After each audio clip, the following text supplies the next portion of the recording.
welcome to this line of faith. My name is Elijah Royal. I hold the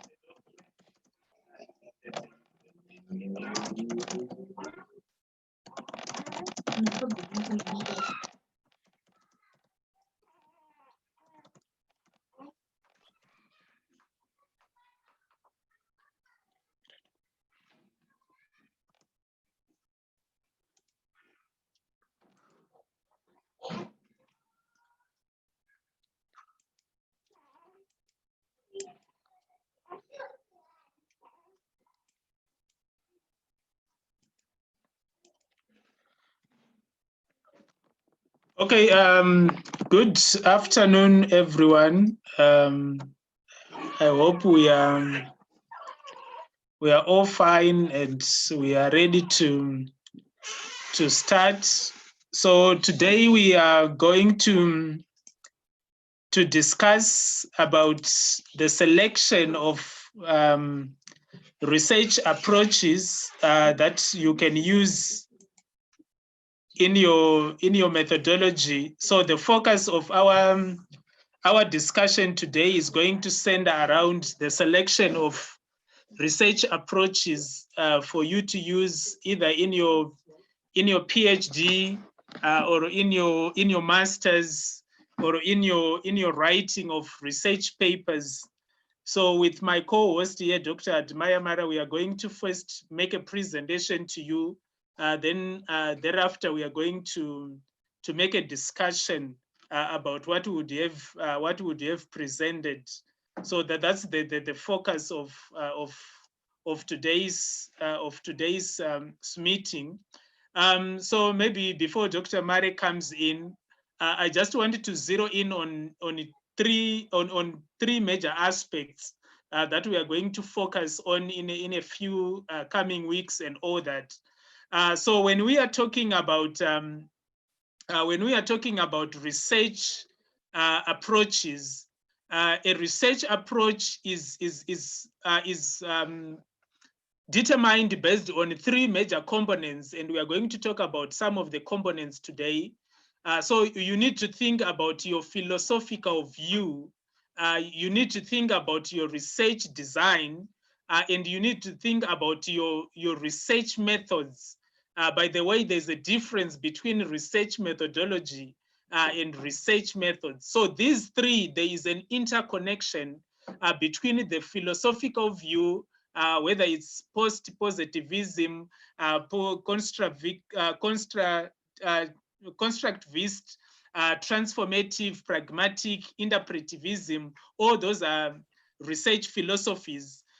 They need to influence the design, they need to influence the method of data collection, the method of data analysis, the method of interpretation and validation. So these things, they are interconnected, and they are going to form much of the discussion that we are going to do today. So based on this, I would like Dr. Mari to come through and then lead us through the first few slides as we tackle how do we go about issues around selection of research approaches. Over to you, Dr. Mari. Thank you so much, Dr. Woyo. Welcome for those who have joined us once again for this other informative discussion that we're going to have in relation to research approaches. So for now, I just want to zero in on what we call research philosophies, or what we also call research paradigms. So as you are going to see, whatever research methodology that you are going to adopt, or whatever research method that you end up using, is informed by research philosophy. So you need to make sure that you understand which philosophical view do you adopt in terms of looking at whatever research phenomenon that you are trying to understand. So in this regard, I'm going to discuss briefly about three major research philosophies that we use in research. The first one is what we call the positivism research philosophy. So this particular philosophy believes that out there is something that is called the truth, or out there is something that can actually be called a fact that can stand on its own and can be studied as an object. And in most cases, these people who believe in this kind of philosophy believe that we can actually understand cause and effect relationships. For example, what you see in hard sciences or in hard sciences like chemistry, biology, where you can say, if you put this stimuli in this particular environment, it is going to cause this thing to happen. So pretty much positivism is shaped and influenced most hard sciences, but it has also influenced most quantitative research methodologies that we have seen coming into existence. So from a positivistic outlook, the issue is to say that we can be able to predict behavior. We can be able to understand behavior in whatever form it may manifest itself. So most of the time, these people who believe in this, what we call positivism, believe that you can actually use what we call a deductive reasoning to understand what is at the core of whatever social phenomenon that you are dealing with. So most people that you end up using quantitative already, whenever you see your research gravitating towards a quantitative research methodology, somehow in terms of your philosophical underpinnings, somehow it may be influenced by what we would call positivism philosophy in terms of understanding how facts and truth actually exist in different societies. And then the other thing that I just want to talk about is what we call the interpretivism.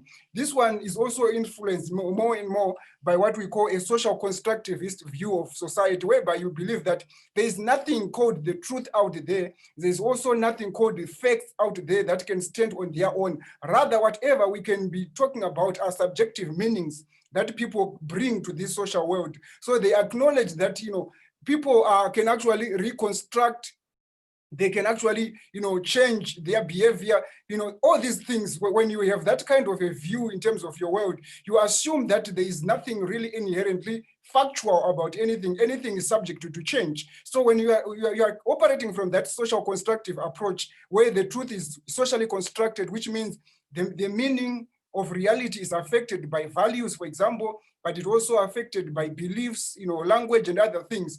Therefore, you are likely to adopt what we call an interpretivist view in terms of your perception of what matters as facts, but also what matters as the truth. And because of that, most of the people who adopted this kind of a philosophical approach tend to use what we call qualitative research methods. So when somebody says, I'm using a qualitative research methodology, for us as researchers, but also as examiners, what we acknowledge by that is that already your philosophical underpinnings are being informed by what we call interpretivism. So that's essentially where we stand in terms of these two major research philosophies. You can move on to the next slide. And then the next slide is about what we call pragmatism. Pragmatism is one of the philosophical underpinnings of also what in terms of how would we view research. And this one, it assumes that whatever happens in society is not constant. It's always in a constant state of becoming. So there's nothing that is permanent.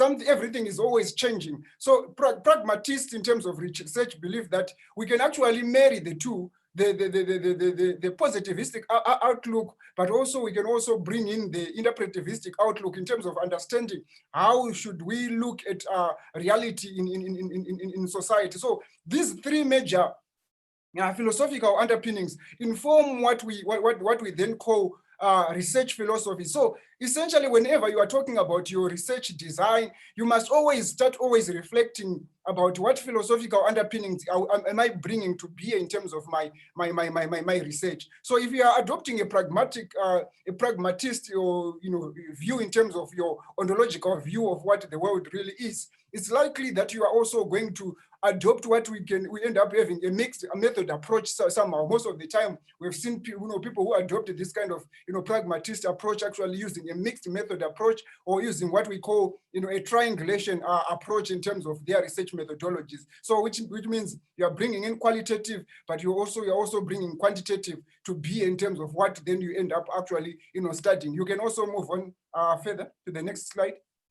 I just want to give a summary in terms of what this actually means in reality. So from what I've just said, there are three major research philosophies, which are, positivism, interpretivism, and the pragmatist. So the pragmatist comes in there as almost like the middle ground to say these two major philosophies have been contending for too long, saying you are wrong, we are right, you are wrong, we are right. And then when you bring the two, that's when you have a mixture of the two. That's when you have a pragmatist view where you are talking about a mixed method approach in terms of your research design or in terms of your research methodology that you are going to adopt. So we are also saying that if we are going to look at it, so positivism tends to focus more on what we call deductive reasoning, where obviously you need to deduce your findings based on what empirically you can find when you go out into the field. For example, you're using a questionnaire.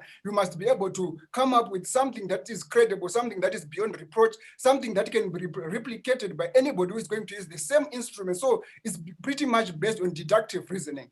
Whereas if you are operating from an interpretativist approach, you are using what we call an inductive approach in terms of your reasoning. So again, you are allowing the data to give you answers. So you are allowing subjective meanings that are being made by people in different contexts actually to give you a meaning in terms of what exactly is happening in that particular society or particular organization that you are working with. And then we are saying from a positivist outlook, basically you believe that there is something called, objective, or something that is called the truth, facts that exist out there. But if you are operating from an interpretivist point of view, we are saying, you are actually saying you are very subjective, which means that you don't believe that, there's something that is called the truth. If ever there is the truth out there, it's the truth with a letter, with a letter which starts with a small letter T rather than the bigger letter T, is probably a positivist somebody would actually argue. And then again, we are saying from a positivist, actually, in terms of your value orientation, we are saying we are value free, which means your values, if you are studying a certain organization, your values, your beliefs are not going to interfere in terms of what you are going to come up with. It means everything that you are going to do, you are going to hold them constant while you are doing your research, and therefore whatever you are going to come up with is not influenced by your values, is not influenced by your subjective view of society, it's not also influenced by language and other things that are also part of that context in which you are studying. But if you are operating from an interpretivist approach, we are saying, you believe that you can be biased as a researcher. There's what we call research bias. So you acknowledge that sometimes you can be biased. For example, you can get into a field already having certain biases or certain stereotypes about the people that you are going to study. So again, those actually are at the end of the day when you are writing about limitations of your study or issues around the validity of your study. That's where you can actually then start preempting to say, in as much as I've done this research, I understand that my biases or my stereotypes could have actually influenced the kind of research that I did, because I already had this prior to this kind of beliefs prior to entering into this particular field. And then we are also saying, if you are from a positivist approach, we are saying you would rather use quantitative research methodologies, because those will give you a value-free kind of research. They are also push an objective stance in terms of understanding what really happens in organizations or even in society.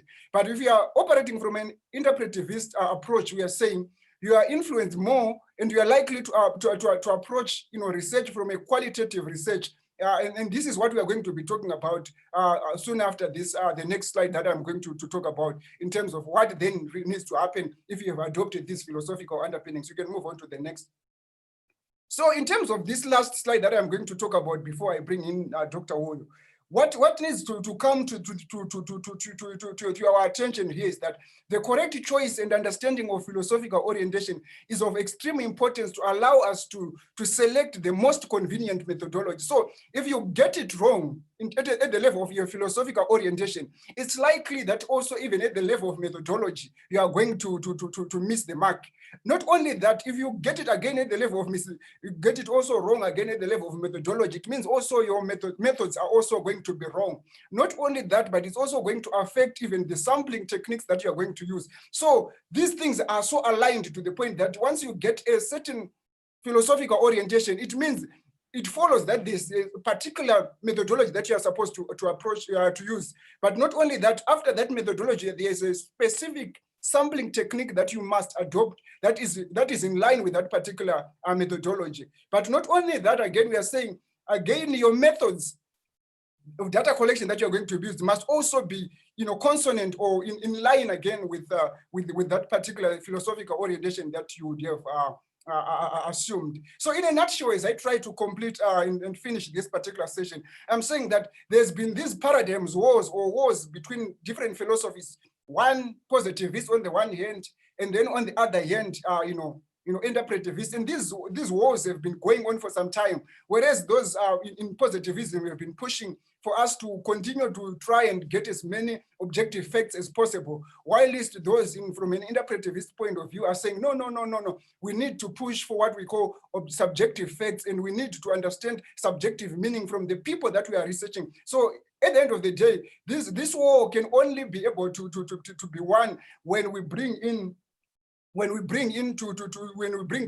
pragmatists who believe that no, there's nothing really wrong in actually bringing these two research philosophies to one particular research study, and therefore probably triangulate our methodologies at the level of methodology. We bring in qualitative, we also bring in quantitative, so that at the end of the day we can be able to understand social phenomenon from a better and more grounded approach. For now, I will leave it to Dr.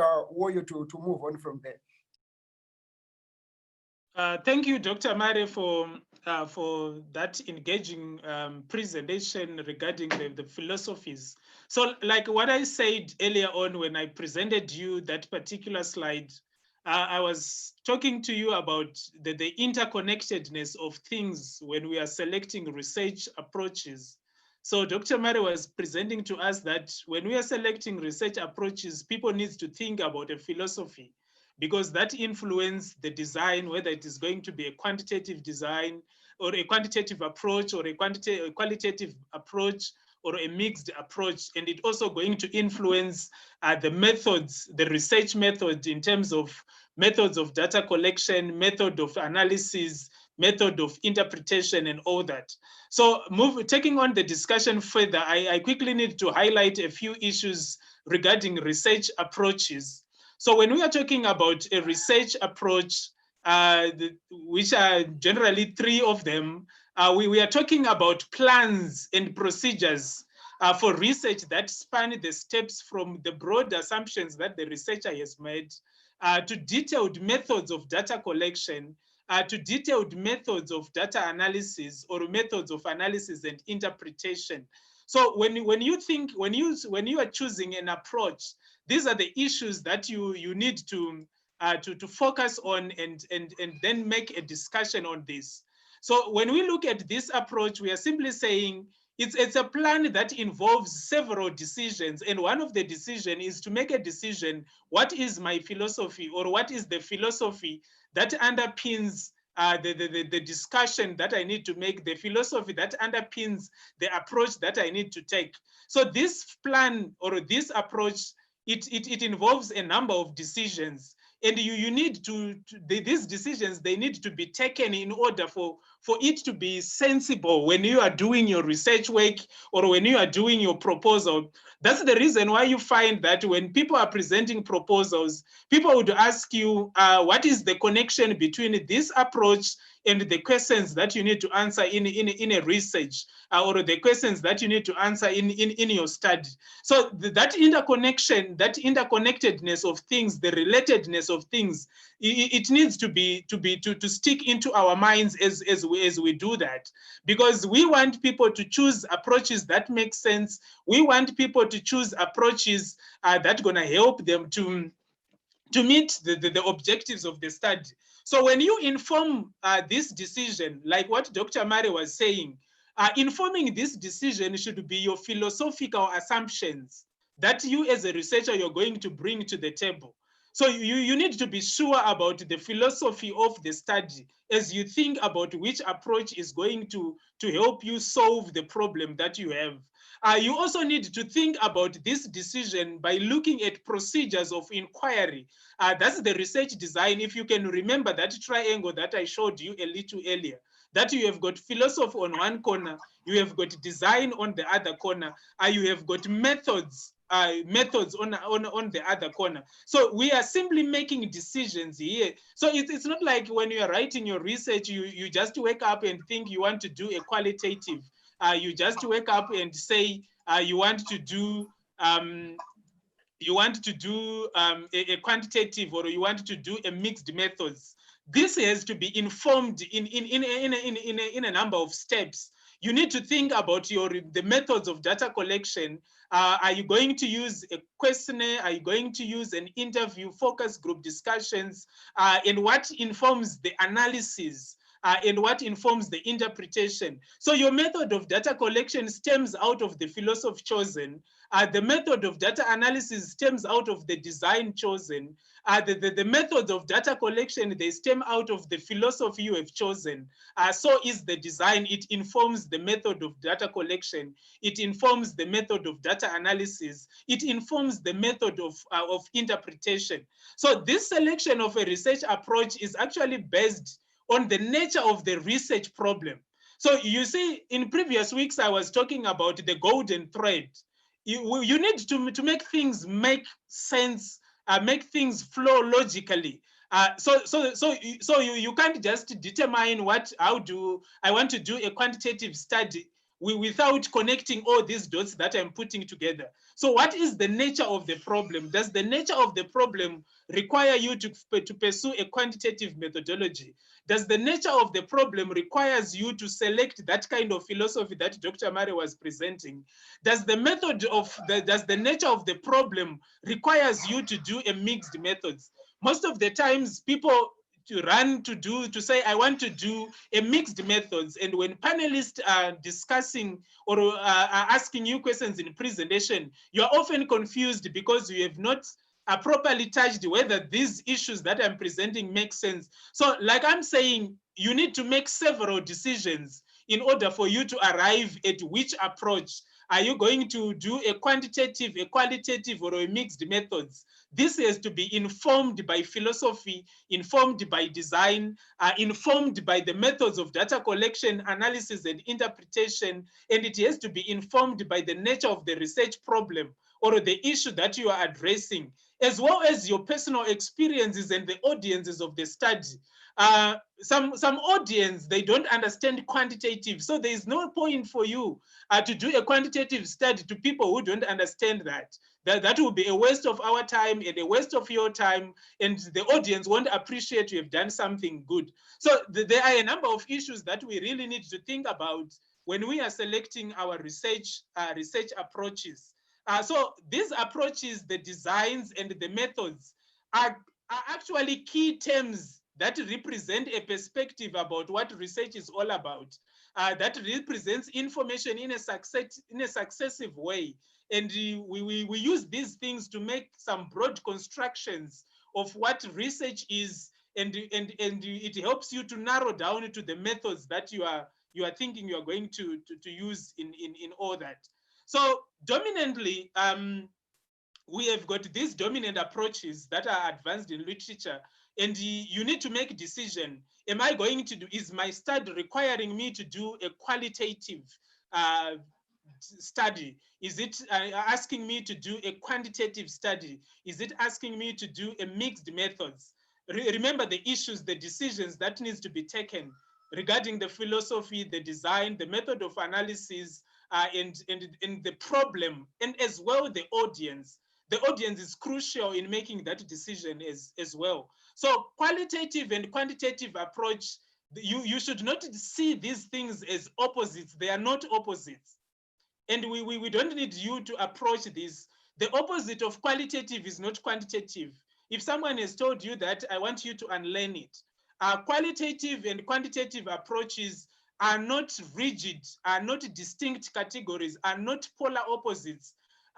These are separate methodologies in their own, and qualitative researchers have got reasons why they do that kind of research, and quantitative research, we have got a reason. Remember the philosophy that was being dissected here by Dr. Murray. So instead, these methodologies or these approaches, they actually represent different ends of a range, different ends of a continuum.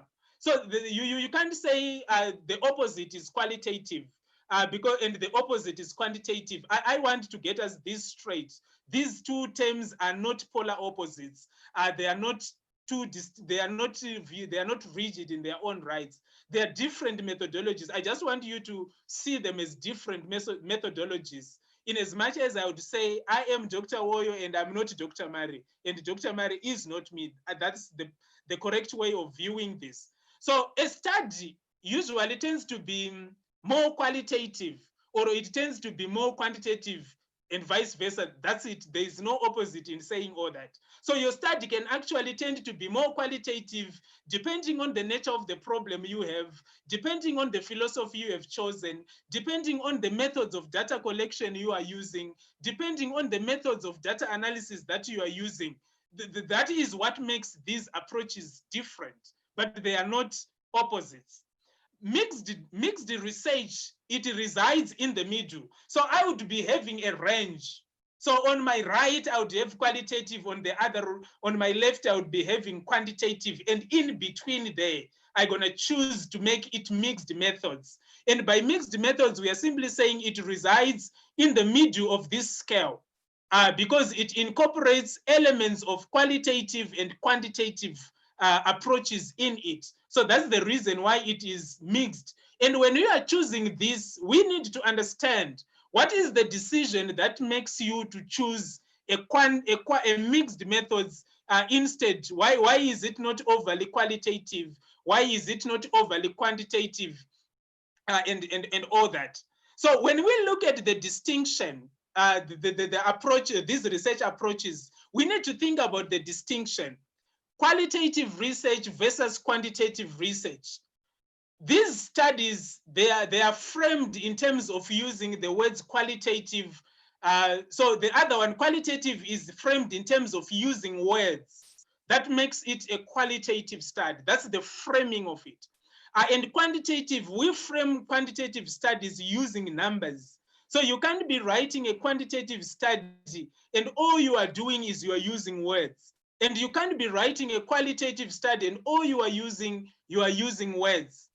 The use of close-ended questions, especially if this is a forte of quantitative research, right? Quantitative hypothesis, rather than the use of open-ended questions, that is probably a reserve in qualitative interview questions and all that.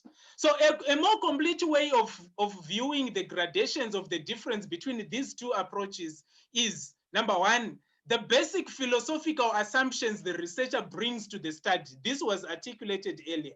So what makes one study qualitative and makes the other one quantitative? It's firstly the issue of philosophical assumptions.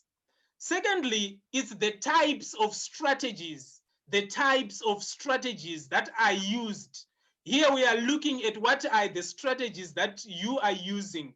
So normally people use quantitative experiments or they use case studies in qualitative studies. I think in a few days we're gonna look at this and try to get many people who are experienced in the use of all these strategies and come and make a discussion.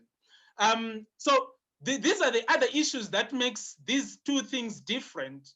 But I don't want you to see them as opposites. I want you to see them just as different methodologies or different research approaches. So the specific methods that are employed in these strategies also makes the distinction between whether it's qualitative or it's quantitative. So the way we collect data quantitatively is not the same way people doing qualitative research collect their data. So collecting data quantitatively, we use a different kind of instruments.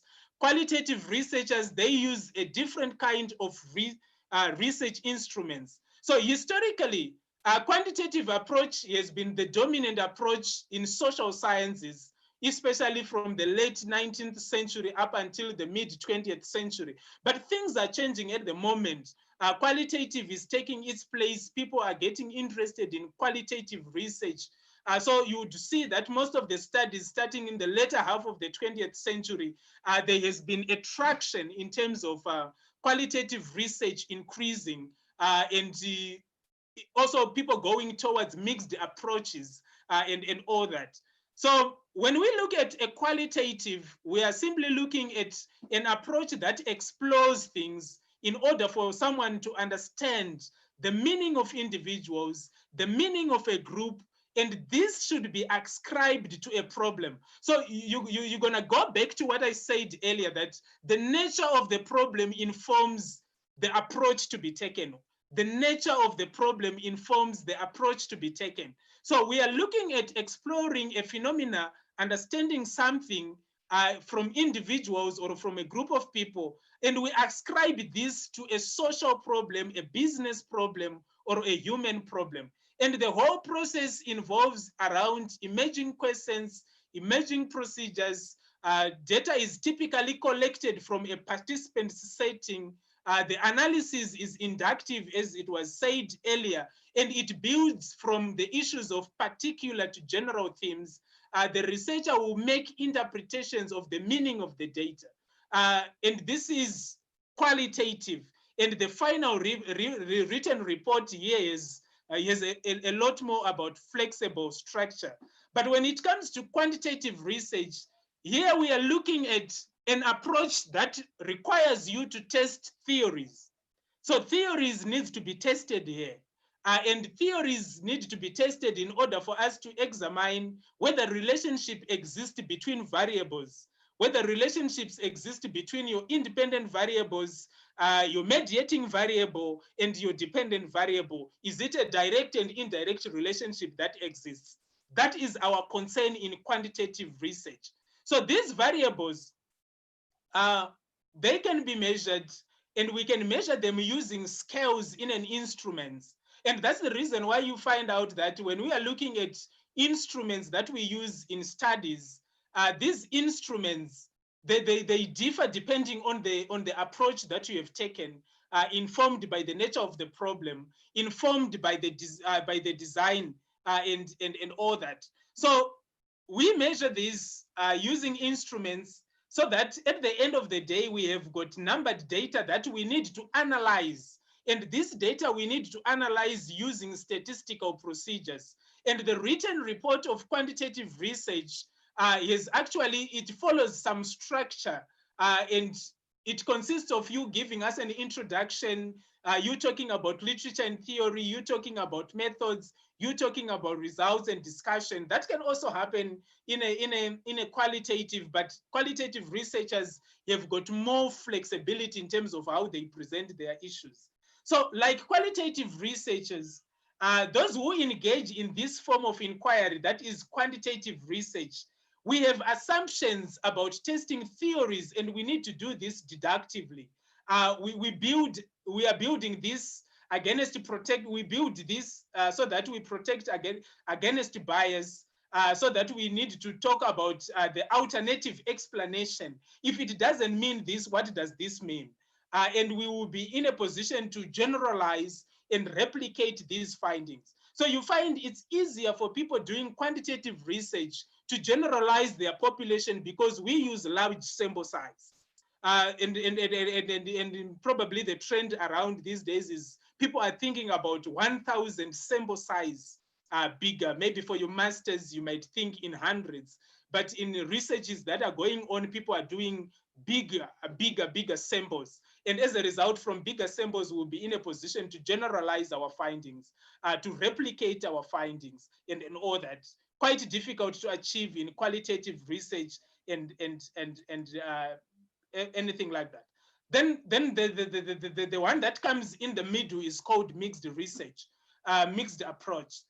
This is an approach to inquiry that we do when we are collecting data, both from a quantitative perspective and a qualitative perspective. So we are simply integrating the two forms of data and using distinct designs. So when we are doing this, we are using distinct designs. We are not entirely using the design for qualitative studies. You are not entirely using only the design for quantitative, but you are using designs that works for mixed methods. We're going to make a discussion around that. And it also involves philosophical assumptions and certain theories that needs to be integrated. So at the core of this approach is a combination of qualitative and quantitative approaches that provides a more complete understanding of the research problem than either one approach could do. So, and when you are writing this section in a dissertation, in a thesis, or in an article, we need to understand what's the rationale of this approach. It has to be clearly justified. And I'm seeing a more trend where people are doing qualitative research in order to inform quantitative research, or you can do otherwise and give us enough justification. But at least people in my field who are more concerned about quantitative, we normally first do a qualitative in order for us to develop skills. Once we have developed the skills, then we go on to move to do a more quantitative approach, which is more rigorous or that. So in some other studies, it's qualitative leading into quantitative. In some other studies, it's going to be a balance of, of both. I will leave Dr. Mare to talk through the last 5 slides. Then we're going to interact in the next few minutes and see how far this discussion can take us to. Thank you so much, Dr. Woyo. I just want to rehash a few things before I move on to these specific qualitative research methods that one can actually use. One thing that I just want to say is that, whenever qualitative researchers come into the picture, mostly they are not concerned about trying to generalize their findings. So mostly they are worried about understanding things from an in-depth understanding of something. For example, you want to understand an organizational culture of a particular organization. So instead of just going there and with already predetermined questionnaire to say, can you fill in there and tell us what exactly you are doing in terms of making sure that there is there's a certain kind of organizational structure that obtains in that particular organization. A qualitative researcher would actually say, can you allow me to come and stay work in this particular organization as an intern for the next maybe 3 weeks, whilst studying how people actually live up to these organizational values or organizational culture that they claim that they have. So if for qualitative qualitative researchers, it's about understanding the things from the insider's perspective, or also understanding it from the perspective of the people that are being researched. So you become part and parcel of the society in which that you want to understand. So essentially, that's where qualitative somehow a different view in terms of how they do things. Whereas quantitative researchers would say, no, okay, we are dealing with an organization, probably maybe companies within the agricultural sector. So let's just do let's just develop a standard questionnaire and then go and administer all these companies, and then after that we analyze and see the data. For a qualitative study, the issue is really to say 1 company or 2 companies are enough. For me, what I want to get to understand is to understand it.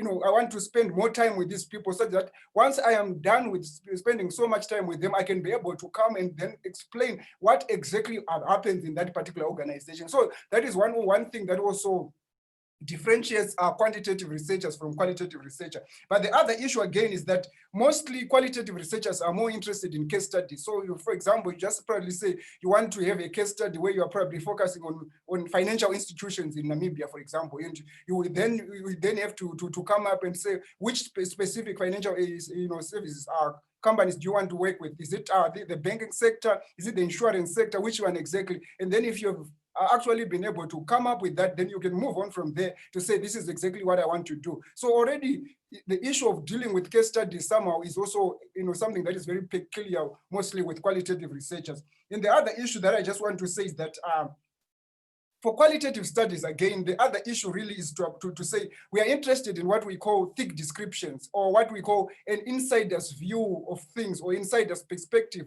on what is really happening in that particular organization. So thick descriptions are one of the major tenets of qualitative research.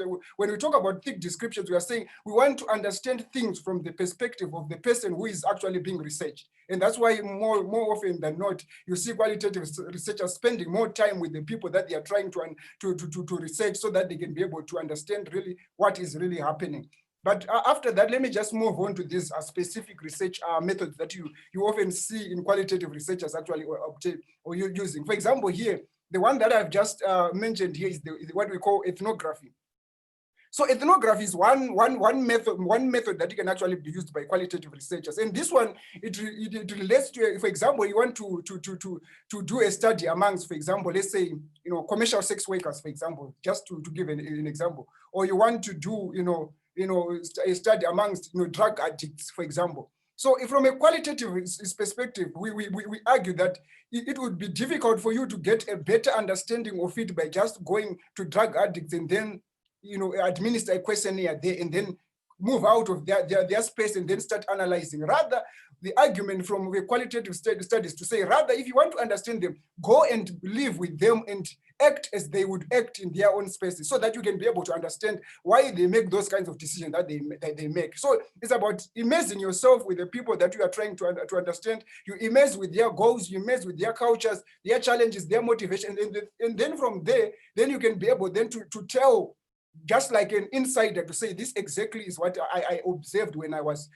doing that. So from an ethnographic point of view, the issue is to immerse yourself. After immersing yourself is you have to observe what is happening. While you are observing, you must keep what we call a notebook, so that you can be able to write, a certain typical behavior that emerge in that particular environment where you are actually studying. So you can actually adopt what we call a participant observer, or you can actually just become a participant, or you can also become just an observer who is not even participating, especially nowadays with what we are seeing with the virtual, what we call virtual ethnography that happens mostly on Twitter or social media. Somebody can actually study what happens on WhatsApp groups.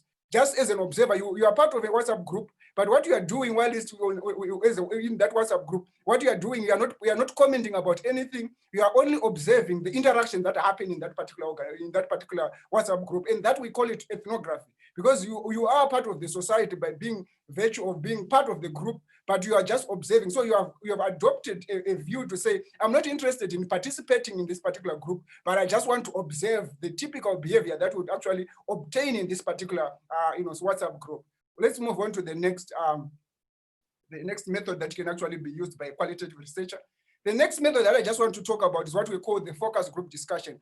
Here, in terms of a focus group discussions, it's different from what we would call probably a face-to-face interview, where you can just say you book an interview with somebody and say, I want to come to your office and I want to ask you about certain things that are related to my study. As a focus group discussion, we are saying it must always be between something like 6 to 10 people. So it means, for example, if you want to do a research in an organization and you wanted to probably understand something, maybe again, I'll probably come back again to the issue of organizational culture. So you would probably say, probably you are going to pick people from the human resources department, you are going to pick people from the finance, people from the loss control department, probably two from each, and then you say, can you come to the boardroom and then let's discuss about these issues. That if you bring those kinds of people, 6 to 10 people under one roof and under one table to discuss about these issues, then we call that what we call a focus group discussion. It means you are bringing these people to focus on a specific issue that you want to understand. And this issue that you are trying to understand, you can only be able to understand it when you can hear multiple voices. And the advantage of a focus group discussions, unlike face-to-face, is that as you are doing your focus group discussions, other people can start, questioning what somebody is saying, to say, no, you are lying. This is not what happens in our organization. And that's the advantage of focus group discussion. Unlike face-to-face, somebody can just lie to you, or they can pretend things are happening the way they are, yet you don't have any way to cross-check. But focus group discussions allow you to cross-check, because people can actually start contradicting each other in that particular group discussion. Just like in a class, for example, let's say you are teaching in a class and you want to do a focus group discussion. You can see that students will bring different views on one issue that you think probably we share, or all of us share the same meaning, but you can actually find out that people actually see and experience things differently. And that's the advantage of being in a focus group discussion, because it allows for what we call multifocality, but it also allows people to contradict, but also to question each other. So if you are a good qualitative researcher, what usually we recommend is that instead of starting, if you want to do, for example, you want to use focus group discussions, but also you also want the same study, you also want to use in-depth interviews, we actually recommend that first and foremost, do a focus group discussions. And from a focus group discussion, then move from a focus group discussion to then say, those people who are very vocal in the focus group discussion, then you then move on and start doing face-to-face interviews with them. Why are we saying that? We are saying that because it allows you to say, okay, you were talking a lot in that focus group discussion. Can you tell me more about this thing that you were talking about? So it allows you then to grab, to move logically from a focus group discussion to an in-depth interview or a face-to-face interview, where you can then be able to tease out and probe further issues that could not be exhausted in a focus group discussion. Because remember, in a focus group discussion, the discussion can be wide-ranging and can go on for so many hours. So it will require you to then identify people who are very vocal, and even those who are not even vocal, but we have something to tell, that you can then follow up with them and say, okay, can I have a separate interview that I am going to schedule with you, so that you can give me more and more information about this particular issue that I'm more interested in. And that is another way of doing it. So let me just move on to another method, which we call the in-depth, or which essentially is also called in face-to-face interviews mostly. So face-to-face is whereby most of us, we watch what usually happens in terms of journalists, how they do their work. They usually do face-to-face. For example, you have a schedule where you are saying you want to interview the president, and then you book a date, and then you go and interview them. Or we usually see that happen quite a lot in terms of most of the programs that we see on TV, where people sit down with somebody and then start asking them questions. So an in-depth interview is whereby you can go on and on, but you go there with a semi-structured questionnaire, so to speak. It's a semi-structured interview guide that you go with. So you don't go even as a focus group discussion moderator. Again, you go there with a schedule to say these are the issues that we want to talk about. But unlike a questionnaire where you have closed-ended questions, you have an open-ended questions. So the trick here is about making sure that whatever question that we have in terms of a focus group discussion, but also questions that you have for in-depth interviews, there must always be open-ended questions that allow people to express more. Unlike to say, how old are you? It's a very direct question. Somebody's going to just give you a one-word answer, and that will be the end of it. Rather, frame your questions in such a way that it allows people to speak. For example, you can say, can you explain more about how this organization deals with this particular issue, for example? That is the way how you frame your questions in terms of qualitative research methods, especially at the level of focus group discussion, but also even at the level of in-depth interviews. We can move on to the next slide as we are about to finish.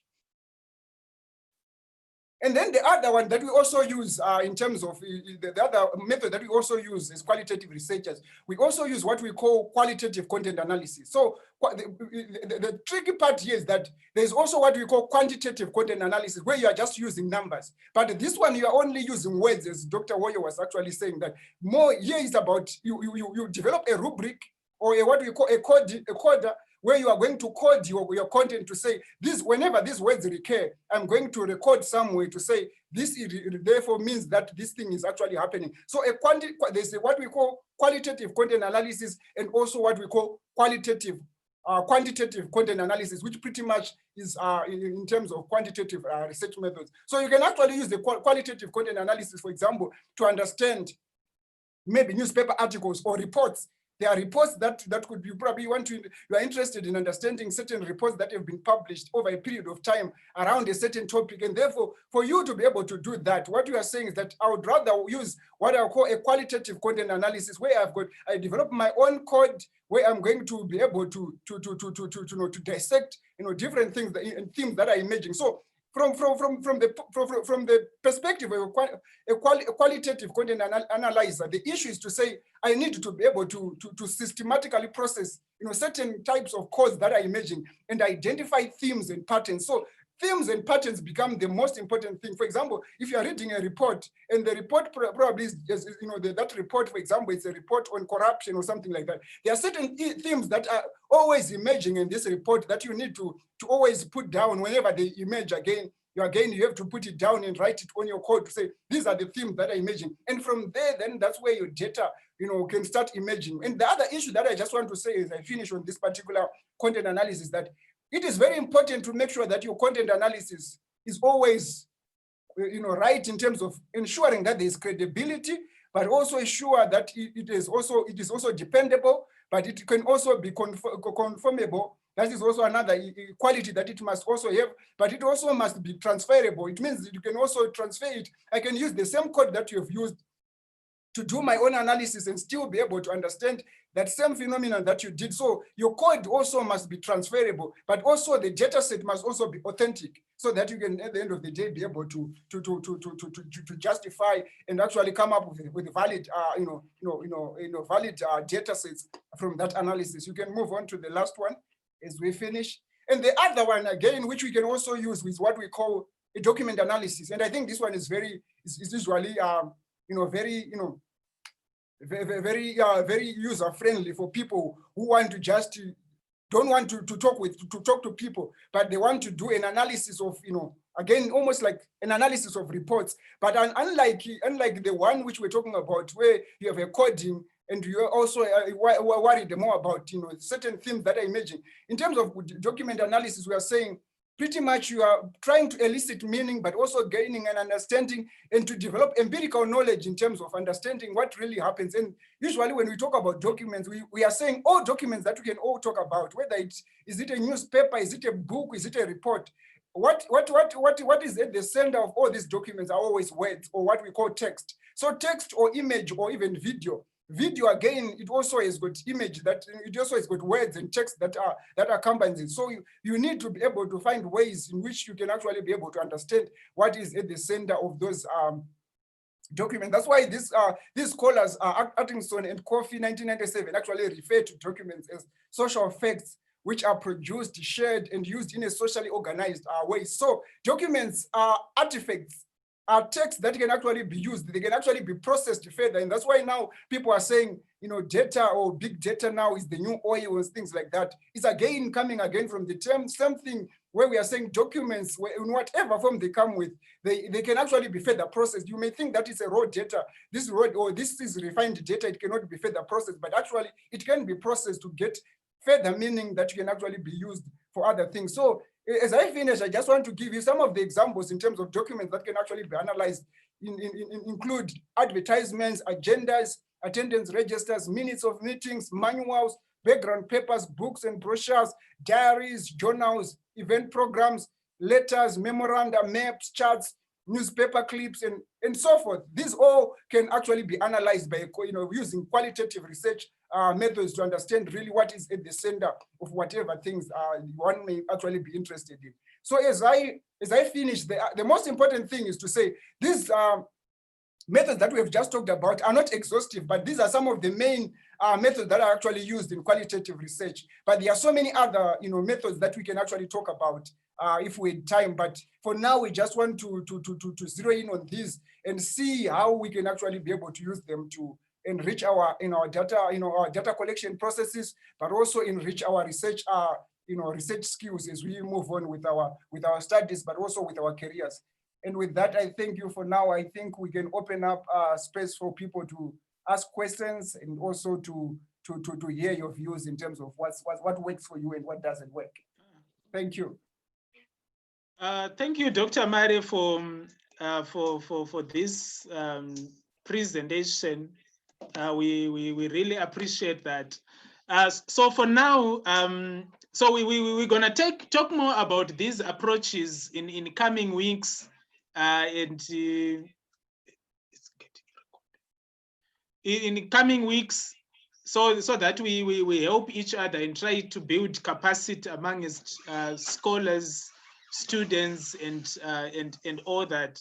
So if there are questions, you are free to raise your hand.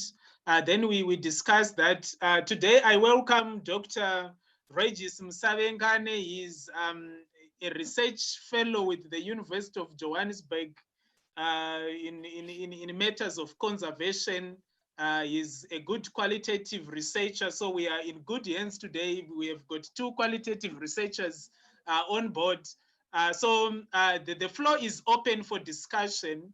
I think one of the questions that was asked in the chat room is that, is there a difference? Let me just go to the question and see. Is there a difference between triangulation research methods and mixed methods? That's one question that needs to be replied.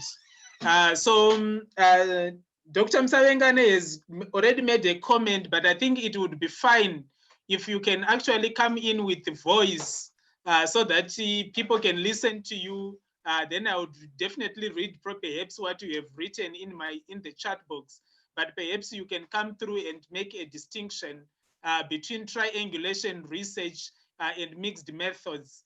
Because today's lecture, we're just opening up this, and we're gonna open a lot more discussions as we go forward, starting with qualitative research. We need to even talk about how is it analyzed and all that.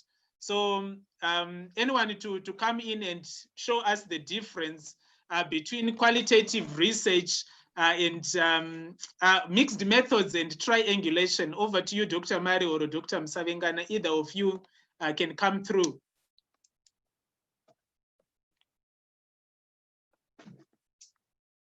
I think Dr. Msavengana can come in and then I'll chip in, but I think I concur with what is already pointed out there. All right. Dr. Reggie.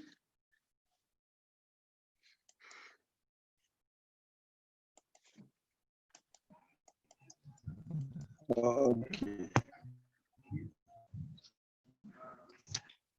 Okay. Yeah, can you hear me? Thank you. Yeah, we can hear you. Thank you. Am I clear? Yeah, you are clear. Okay, thank you very much. You know what happens with the triangulation? With the triangulation, what are you trying to do? You are trying to measure or to ensure that there is validity of your data. In other words, what you are trying to do, it is to ensure that what you have collected using one method can be confirmed with another method. So the mixed method and the validity, they may seem as if they are similar, but they are not similar in a sense that with mixed method, although you are using a number of methods, it may not be in your interest to measure the validity. But now with the triangulation now, you are now comparing what you have obtained. For example, if you use the, let's say a case study. If you collect a data through case study, or you collect some data through a survey, or you collect data through another method, then you try to see whether you have, what you have is actually adding up. Are we together? Let's try to think of a triangle. Try to think of a triangle. It has got three corners, is it? You obtain data from the angle which is on top, then another data from the angle which is at the bottom, and the other one, the other angle, which is the third one. When you analyze the three angles, you should be able to figure out similar things. Are we together? Yes. That's triangulation. So triangulation and the mixed methods, they are not the same, but there is a thin line which divides that, or which separates these three. There is no way that you can do triangulation without what? Without undertaking mixed methods. Yeah, I think that's it. Dr. Mari can continue. Thank you. All right. Thank you, Dr. Msavengane, for that clarification. So in other words, before Dr. Mari can come in, when we are looking at triangulation, we are concerned with the practice of using multiple sources of data or multiple approaches in analysis of data. And our key concern is to measure credibility of the research study. That's the major issue there. Multiple sources of data, multiple sources of analysis, and all we want to do is to find out if there is credibility in what we are doing. So it's important. People need to do that and understand that. So that distinction has to be made, and it should be made clearly. Dr. Mari, you can come in. Yeah, thank you so much. Again, I think I just want to say there's a thin line between these things, but at the end of the day, triangulation again is just about trying to validate. We want to look at validity in terms of validating our findings using other approaches. So we can actually triangulate at the level of research approaches. We can triangulate at the level of theory. We can triangulate at the level of research methods themselves. But even we can also triangulate at the level of data analysis, actually. So we can bring in so many facets to it so that we can be able to say, can we validate whatever we have found using this kind of an approach? So that's basically the major essence why people talk about triangulation. All right, thank you, Dr. Mare, for that. I see someone's hand was up, but I no longer see whose hand was it. Any issues there? Any issues?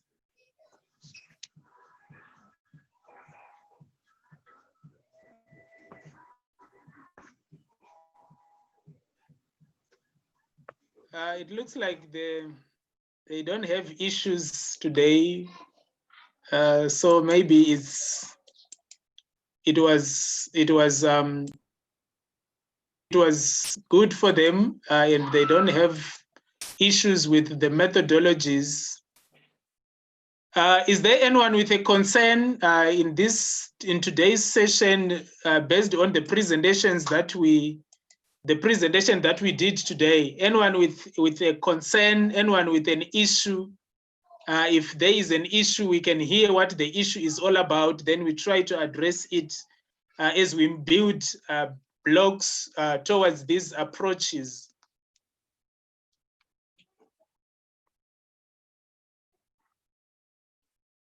Unfortunately, it seems as if today people are content with what we've presented. But just one thing that I just want to say is that unfortunately, because the issue of research approaches and then the methods, it's going to be a long building block that we're going to work with. But the other issue that I just wanted to say is that we also need to just also understand that even these research approaches, they also have got their own sampling techniques that they align with. And I think that's also very important. For example, as a qualitative researcher, it would be very,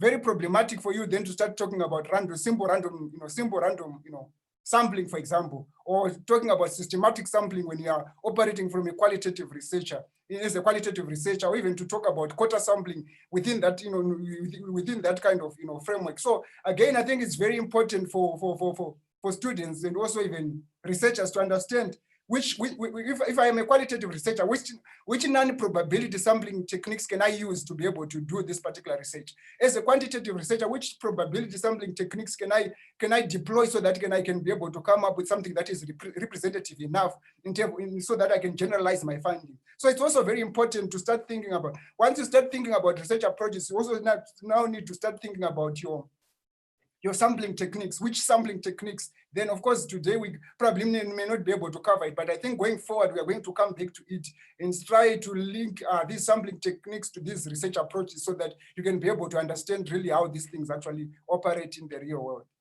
All right, thank you, Dr. Mare. I have to stop you there. There is one question in the chat box that says that what is the difference between inductive analysis and content analysis? I don't know if Doc Msavengana can get in. Inductive analysis versus content analysis. Before he leaves, he's about to leave. So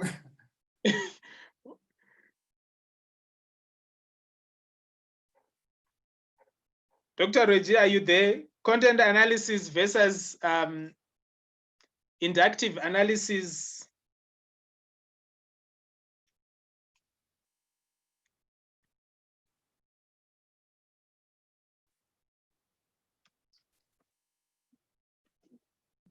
I think, is he still there? I think he's. I think May Dr. Mare get there. I will join you soon. I will join you soon. Okay, no problem. Thanks so much for coming. Okay, maybe before Dr. Mare comes in, when we are looking, I'm not quite strong in that, but when we are looking at the content analysis can either be inductive and deductive. Yeah. So you need to make that, you need to get that understanding clear. So it can either be deductive or inductive. So when it is inductive, the idea is to create concepts and categories and themes that are emerging from the data. Whereas when it is deductive, we are applying either a structured or unstructured matrix of analysis depending on the aims of the study. That is what you're going to get from a quantitative researcher like me. But let qualitative researchers give you a proper elaboration. But I just want to make you understand that content analysis can be inductive or it can be deductive. Certainly, Dr. thanks, Doctor. Thanks so much, Dr. Warrior. I think you have hit the nail on the head right there. Because content analysis, as I pointed out, it comes in two strands. It can be quantitative content analysis, or it can also be qualitative content analysis. So it has got both the inductive and the deductive elements to it. So it depends on which quantitative analysis or content analysis that you want to use. So at the end of the day, if you are using a quantitative content analysis, obviously we expect you to operate from a deductive type of reasoning, where obviously you have a structured way of the way how you are going to analyze your data and how you are going to make sure that you can deduce meaning from whatever data set that you have. Whereas if you are in inductive, you are saying themes must emerge from the data must tell a story, it must give us a story, and the story can only be found when we have analyzed the data set that we have and the themes that emerge from that. That's what we then call an inductive analysis of your data set. Okay, Dr. Mare, someone watching on YouTube is saying, why would one choose to use document analysis over other methods? Why would one choose to use document analysis over methods? Why would one choose to use document analysis over other methods? Maybe if you can give us one or two ideas there. Okay, so as I was saying, document analysis, mostly when you use it, you are using it. Again, it's the nature of the problem that you are dealing with. It gives you an insight in terms of what methods you are going to use. So, for example, let's say you want to understand, the profitability of a certain business over a period of time. For example, for the last 10 years. So, if you are going to go there and start only going to rely on interviewing people. Some people who were there when the company was there probably have gone. The best way probably is to say, can I also have your annual reports? So your annual reports, the annual reports can allow you to then analyze the profit margins that have been happening over the past 10 years. So that as you have done that document analysis, you then move on to say, based on what I've gotten, based on my document analysis, then let me do interviews with these people. And then you can then start asking, why is it that in this particular year, you registered a loss? Why in this particular year, why is it that you didn't declare a dividend, something like that? So essentially we are saying document analysis is just it's almost like a pilot study most of the time. Whenever we use it as qualitative research, for us, it's almost like a pilot study. It's something that it's almost like a dipstick. You are putting a stick in there just to test the waters to see what exactly is happening, so that whatever you are going to get then allows you to then start framing your questions in terms of what questions am I likely to ask, for example, so that I can be able to understand what really is happening. So that's what I would say. So in terms of that, document analysis can only be used when you think that it will allow you to give you the kind of pilot studies that are necessary at the level of qualitative studies, so that you can then be able to move on from there and build on to say, okay, once I have done my document analysis, I'm going to move on to do maybe my focus group discussion, or maybe I'm going to move on to do my ethnography. It depends on what other methods that you want to use, or you move on from there and then start to come up with a structured questionnaire that you are going to administer in that particular organization. All right. Thank you, Dr. Mare, for enlightening us regarding these methods.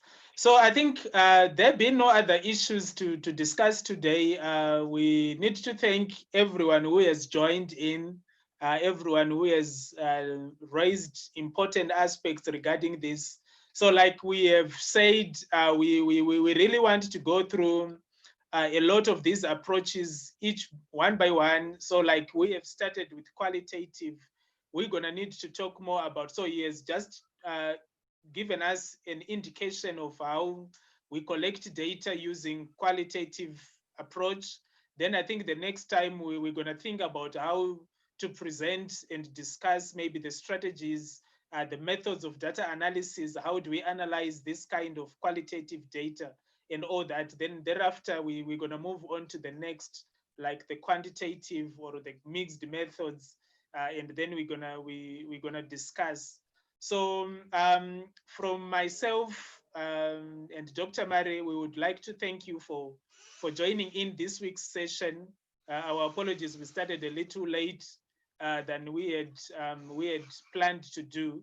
So we will see you next week in our weekly discussions on aspects of methodology as we try to capacitate our own people in our own continent and in our own countries to become good researchers, to finish their graduate studies. I don't know if Dr. Murray, you've got a point to make before we close off the meeting. I think what I can only say is just I want to thank those who have been with us, those loyal participants that have been with us throughout the whole, episodes that we have done so far. And I just wish them all the best, and we'll continue to build on from where we started to until we finish this whole journey. And then probably towards the end, probably we can even start thinking about even discussing about how to translate your research, your finished thesis into a manuscript that you can actually submit for a journal or something like that. And I think that way I think we'll be able to develop new knowledge producers in this continent, but also in this country, but also even to make sure that we, as Africans, we just don't become, downloaders of content online, but also uploaders of content online. And I think that is the most important thing for me. Whenever I talk to my research students or people that I supervise, whether master's, PhD, or what, I always challenge them to say, think about it. How many data we lose every year every time whenever we download something that has not been written by somebody from this continent or even from within this country, and how much money we are losing through that. You imagine if it was our content which was being downloaded in whatever form in other continents, then we would become, very valuable members of society. So it's very important to think of yourself as somebody who is keen to also produce content and also produce knowledge for the world and for the entire globe as a whole. All right, thank you, Dr. Murray. Thank you, everyone. So it's bye-bye for now until we meet again next week or some other time as we would communicate from time to time.